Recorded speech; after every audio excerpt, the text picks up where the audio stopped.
Hello students, today we will do class 10th competency based question chapter quadratic equations. Digital images consist of pixels. A pixel can be considered as the smallest unit on a display screen in a mobile or a computer.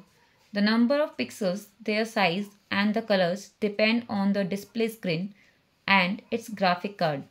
Display screens are rectangular in shape and their size is defined as the length of the diagonal. Amit is designing a web page for a display on a screen whose size is 1000 pixels. The width of the screen is 800 pixels. Which of the following equation can be used to calculate the height h of the screen? Option A, h square plus 200 into 1800 is equals to 0. Option B, h square minus 200 into 1800 is equals to 0. Option C, h square minus 200 is equals to 0. Option D, h square minus 1800 is equals to 0. ठीक है, यहाँ पे जो हमें picture दी इसमें हम देख सकते हैं ये जो डायगोनली है ये क्या है, साइज है, साइज ऑफ द स्क्रीन. ठीक है, ये क्या है, विड्थ है और ये क्या है, हाइट है. ठीक है, यहाँ पे अब हमारे पास जो है साइज़ क्या है वो है 1000. विड्थ हमें दी है 800. क्योंकि ये रेक्टेंगुलर है इट मीन्स कि यहाँ पे क्या बन रहा है, 90 डिग्री का एंगल बन रहा है. तो यहाँ पे जो डायगोनली जो ट्राइंगल यहाँ पे फॉर्म हो रहा है ये क्या है, राइट एंगल ट्राइंगल है. यानी कि यहाँ पे हम पाइथागोरस थ्योरम अप्लाई कर सकते हैं. तो बाय पाइथागोरस थ्योरम 90 डिग्री का अपोजिट साइड जो होती है वो होती है हाइपोटेन्यूज. हाइपोटेन्यूज का square is equals to sum of squares of remaining two sides. तो रिमेनिंग टू साइड्स यहाँ पे विड्थ एंड हाइट है. तो यहाँ से size square is equals to width square plus height square.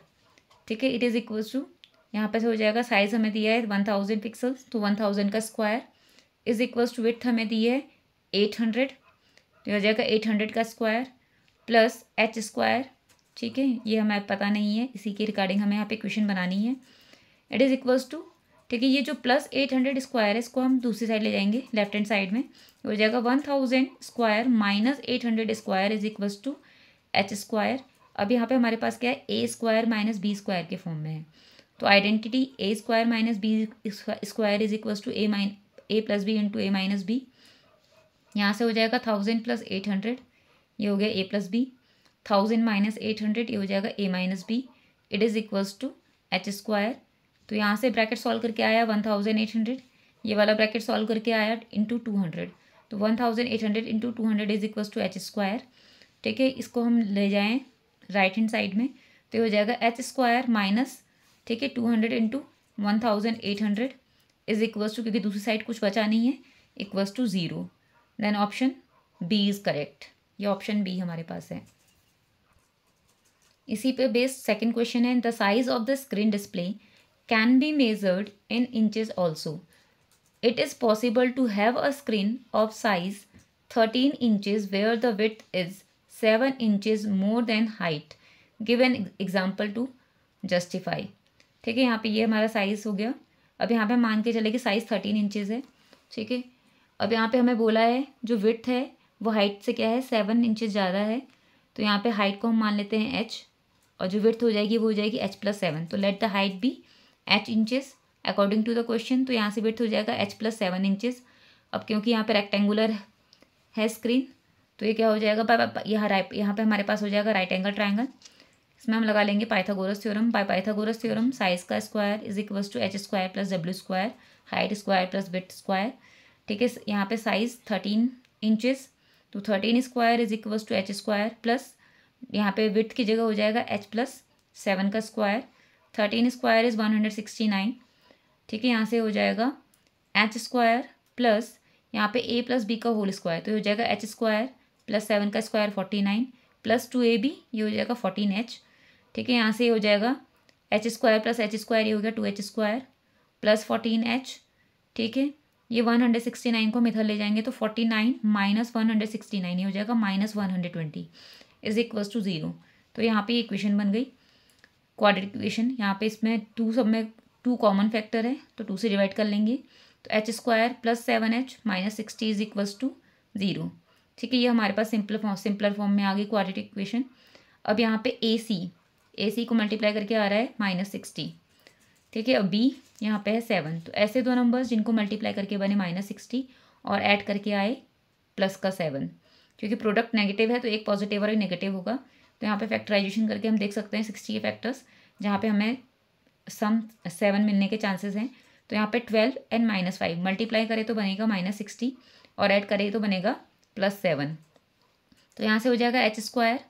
ठीक है, यहाँ पे 7h की जगह भी यहाँ पे हम लिख लेंगे 12h - 5h, splitting the middle term. ये हो गया -60 = 0। ठीक है, इन दोनों टर्म्स में कॉमन है h, ब्रैकेट के अंदर आ जाएगा h + 12। यही जो h + 12 है दूसरे ब्रैकेट में भी हमारे पास रहेगा। तो यहाँ हमारे पास -5h -60 में से h + 12 ब्रैकेट के अंदर आ जाएगा, तो बाहर कॉमन हमारे पास आ जाएगा -5। अब यहाँ पे h + 12 कॉमन है, यहाँ से हमारे पास आ जाएगा दूसरे ब्रैकेट में h, यहाँ से -5। तो h + 12 × h - 5 = 0।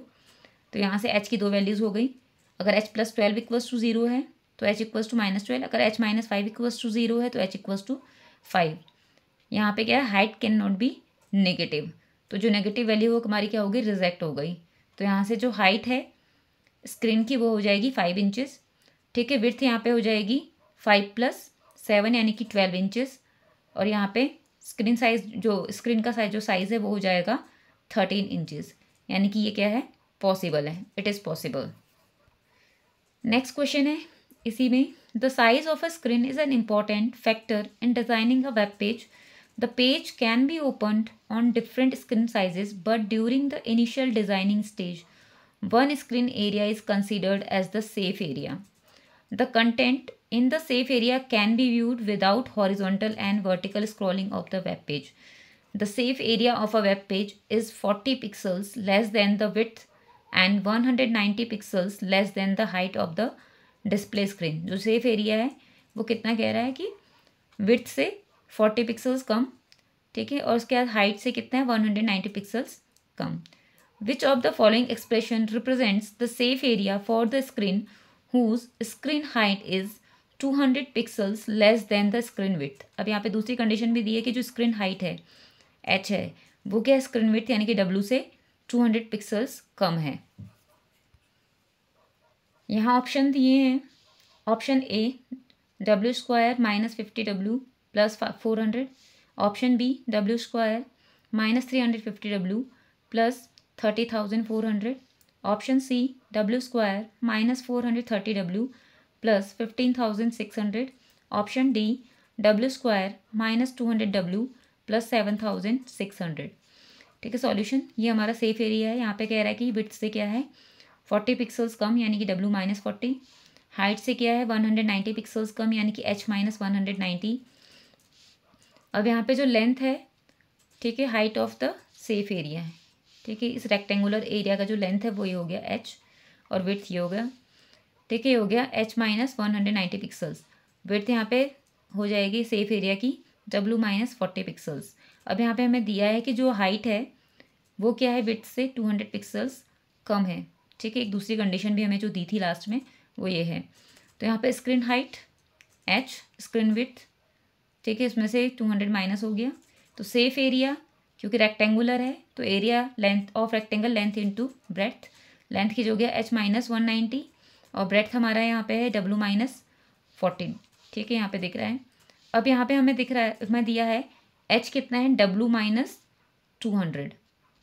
ठीक है, तो ये हो जाएगा h की जगह रख लेंगे हम w - 200, ठीक है, -190 इंटू w - 40. तो यहाँ पे दोनों ब्रैकेट में हमारे पास जो वेरिएबल आ जाएगा वो आ जाएगा w. यहाँ से -200 और -190 ये हो जाएगा -390. तो यहाँ पे पहले ब्रैकेट में हमारे पास है w - 390, दूसरे ब्रैकेट में हमारे पास है w - 40. ठीक है, इसको मल्टीप्लाई कर लेंगे, ये हो जाएगा w², ठीक है, प्लस यहाँ से हमारे पास हो गया -390 w एंड -40w. ठीक है, यानी कि -430w. यहाँ से -390 इंटू -40 ये मल्टीप्लाई होके हो जाएगा 15,600. तो यहाँ पे जो हमारे पास सेफ एरिया की इक्वेशन आई वो आई w² - 430w + 15,600. Option C is correct. Next question है, given below is the conversation between Gayatri and a mason. Gayatri, here are some 90 centimeter into 90 centimeter tiles, यानी कि स्क्वायर टाइल्स हैं. I want to use these in flooring of our courtyard. Mason, if I use all of these tiles, there will be 4 more columns than rows. Gayatri, I want to make a square floor. Mason, either some tiles will be left unused or 35 additional tiles are required. Gayatri, I don't think 35 additional tiles are required to make a square courtyard. Mason, okay, that is possible, but you still have to buy some more. First question is how many tiles did Gayatri have. ठीक है, तो यहाँ पे हमें बताना है कि गायत्री के कितने टाइल्स हैं. तो let the number of rows be X. अगर एक्स रोज बन रही हैं तो यहाँ पे क्या मेसन क्या कह रहा है कि अगर एक्स रोज बनेंगी तो उससे 4 क्या है कॉलम्स ज़्यादा हो जाएंगे. Then the number of columns be X plus 4. तो टोटल नंबर ऑफ टाइल्स कितने हो जाएंगी, number of rows into number of columns, जितनी रोज होंगी उसको मल्टीप्लाई करेंगे नंबर ऑफ कॉलम से, एक्स इंटू एक्स प्लस 4, यानी कि एक्स स्क्वायर प्लस 4x. तो टोटल नंबर ऑफ टाइल्स जो गायत्री के पास हैं वो कितनी है, एक्स स्क्वायर प्लस 4x. अब यहाँ पे हमें क्या है, पहले एक्स की वैल्यू निकालनी है. तो यहाँ पे मेसन ने कहा है कि एडिशनल 35 टाइल्स चाहिए उसको स्क्वायर फ्लोर बनाने के लिए, क्योंकि गायत्री क्या है उसको स्क्वायर फ्लोर बनाना चाहती है. ठीक है, इसका मतलब है कि x square plus 4x plus 35, क्योंकि एक्स स्क्वायर प्लस 4x तो है ही उसके पास. अगर उसमें एडिशनल 35 टाइल्स और मिला दी जाएँ तो ये क्या बन जाएगा, एक स्क्वायर. तो यहाँ पे हम क्या करेंगे, एक्स की वैल्यूज़ रख के देख लेंगे. तो एक्स इक्वल्स टू 1 रख के यहाँ पे हमारे पास आया 40, जो कि परफेक्ट स्क्वायर नहीं है. इसी तरह से एक्स इक्वल्स टू 2 रख के हमारे पास आया 47, ये भी परफेक्ट स्क्वायर नहीं है. एक्स इक्वल्स टू 3 रख के हमारे पास आया 56, वो भी परफेक्ट स्क्वायर नहीं है. सिमिलरली एक्स इक्वल्स टू 4 के लिए 67, एक्स इक्वल्स टू 5 के लिए आया 80, एक्स इक्वल्स टू 6 के लिए आया 95, एक्स इक्वल्स टू 7 के लिए आया 112, एक्स इक्वल्स टू 8 के लिए आया 131, एक्स इक्वल्स टू 9 के लिए आया 152, एक्स इक्वल्स टू 10 के लिए आया 175, एक्स इक्वल्स टू 11 के लिए आया 200, एक्स इक्वल्स टू 12 के लिए आया 227, एक्स इक्वल्स टू 13 के लिए हमारे पास आया 256. तो यहाँ पे कहीं पे भी हमारे परफेक्ट स्क्वायर नंबर नहीं मिला. यहाँ पे जो 256 है वो क्या है, एक परफेक्ट स्क्वायर है, 16 का स्क्वायर. तो यानी कि जो गायत्री है उसके पास कितनी टाइल्स है, अब यहाँ पे एक्स इक्वल्स टू 13 के लिए परफेक्ट स्क्वायर बनना है, यानी कि एक्स की वैल्यू यहाँ पे कितनी है 13. तो यहाँ पे हो जाएगा 13 स्क्वायर प्लस 4 इंटू 13, ठीक है, 169 प्लस 52, यानी कि 221 टाइल्स गायत्री के पास हैं. अब नेक्स्ट क्वेश्चन इसमें है, what is the minimum number of tiles she has to purchase to make a square courtyard. Mason के अकॉर्डिंग तो उसे 35 टाइल्स चाहिए स्क्वायर कोर्टयार्ड बनाने के लिए, पर गायत्री कहती है कि 35 से कम में भी काम चल जाएगा, तब भी स्क्वायर कोर्टयार्ड बन जाएगा. तो यहाँ पे पूछा है मिनिमम नंबर ऑफ टाइल्स कितनी होंगी जिससे यहाँ पे हमें क्या मिले, स्क्वायर कोर्टयार्ड मिले. ठीक है, तो यहाँ पे हम देख लेंगे 221 के आसपास कौन सा स्क्वायर नंबर है. ठीक है, 221 से पहले आता है 196 जो परफेक्ट स्क्वायर नंबर है, 14 का स्क्वायर, और 50 उसके बाद नेक्स्ट नंबर आता है 15, तो 15 का स्क्वायर होता है 225. यानी कि अगर 221 में 4 टाइल्स और मिला दी जाएँ तो यहाँ पे क्या हो जाएगा, 225 टाइल्स से यहाँ पे क्या बन जाएगा, एक स्क्वायर कोर्टयार्ड बन जाएगा. यानी कि जो उसको मिनिमम टाइल्स रिक्वायर्ड है स्क्वायर कोर्टयार्ड बनाने के लिए वो क्या कितनी है, 4. नेक्स्ट क्वेश्चन है, for the minimum number of tiles purchased what can be the side length, bracket में दिया in meter of the square courtyard. ठीक है, minimum of number of tiles वो कितनी परचेज कर रही है यहाँ पे 4. तो 4 टाइल परचेज करने के बाद उसके जो स्क्वायर कोर्टयार्ड बनेगा उसकी साइड लेंथ कितनी हो जाएगी मीटर्स में. तो यहाँ पे हमारे पास क्योंकि यहाँ पे जो साइड लेंथ आ जाएगी, क्योंकि number of rows equals to number of columns हैं, तो यहाँ पे 15 टाइल्स लग रहे हैं, एक नंबर रोज में भी और 15 कॉलम्स पे भी बन रहे हैं. तो यहाँ पे जो लेंथ ऑफ स्क्वायर कोर्टयार्ड हो जाएगा 15 इंटू टाइल की यहाँ पे जो साइड लेंथ है वो है 90 सेंटीमीटर. ठीक है, यहाँ पे जो ये आ गया हमारे पास 1350 सेंटीमीटर, क्योंकि मीटर में पूछा है तो 100 से डिवाइड कर लेंगे, ये हो जाएगा 13.5 मीटर. यानी कि जो उसका स्क्वायर कोर्टयार्ड बनेगा उसकी लेंथ कितनी हो जाएगी, 13.5 मीटर.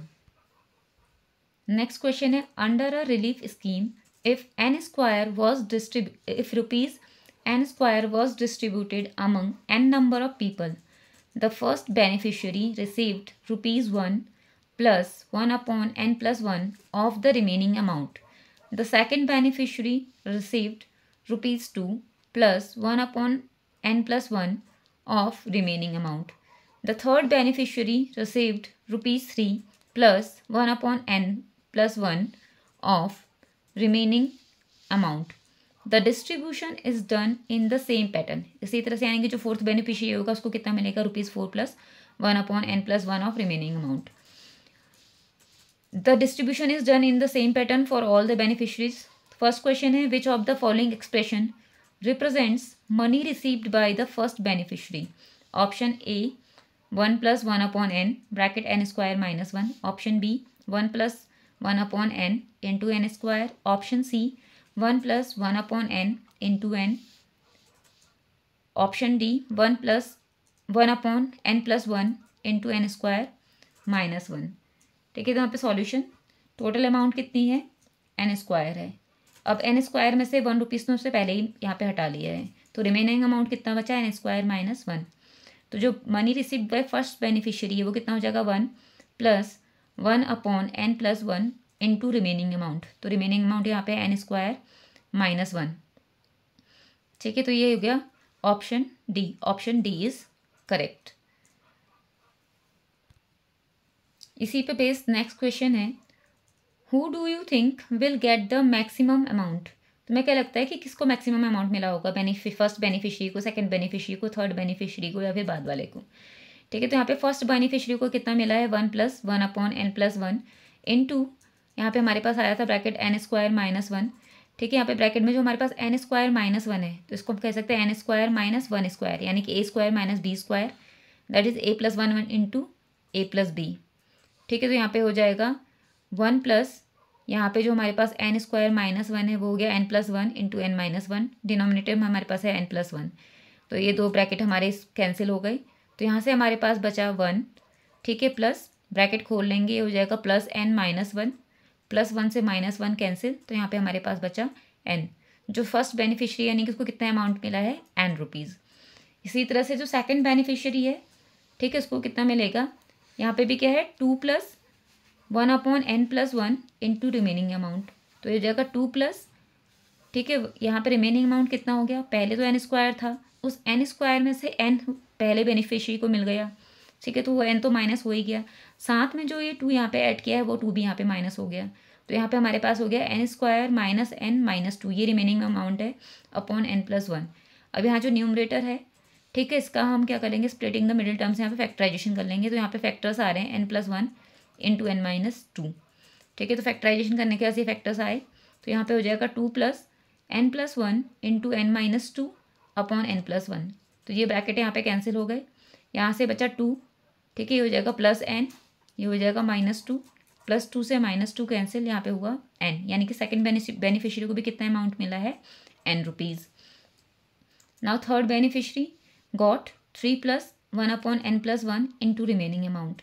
ठीक है, तो यहाँ पे रिमेनिंग अमाउंट कितनी है, अब यहाँ पे कितना था, पहले कितना था n² में से, ठीक है, एक n फर्स्ट बेनिफिशियरी को मिल गया, दूसरा n सेकंड बेनिफिशियरी को मिल गया, तो 2n यहाँ पे माइनस हो गए, और माइनस ये जो 3 यहाँ पे है, ठीक है, ये 3 भी यहाँ पे क्या हो गया, माइनस हो गया। तो रिमेनिंग अमाउंट कितना हो गया, n² - 2n - 3। ठीक है, अपॉन यहाँ पे दिया है n+1। अब यहाँ पे जो न्यूमरेटर है इसको हम फैक्टराइज करें by splitting the middle term. ठीक है, तो यहाँ से हमारे पास फैक्टर्स आए n+1 इंटू n -3। ठीक है, इसको यहाँ पे रख लेंगे, हो जाएगा 3 + n+1 into n -3 upon n+1। ठीक है, ये दो ब्रैकेट हमारे कैंसिल हो गए न्यूमरेटर और डिनोमिनेटर में। तो यहाँ से हमारे पास आया 3 + n -3 +3 -3 कैंसिल, यहाँ से बचा n। तो थर्ड बेनिफिशियरी को भी कितना मिल रहा है, n। इसी तरह से आगे हम कंटिन्यू करते जाएं तो हमें हर जगह समय क्या मिलेगा, n, यानी कि सभी बेनिफिशियरी को क्या मिल रहा है, सेम अमाउंट मिल रहा है।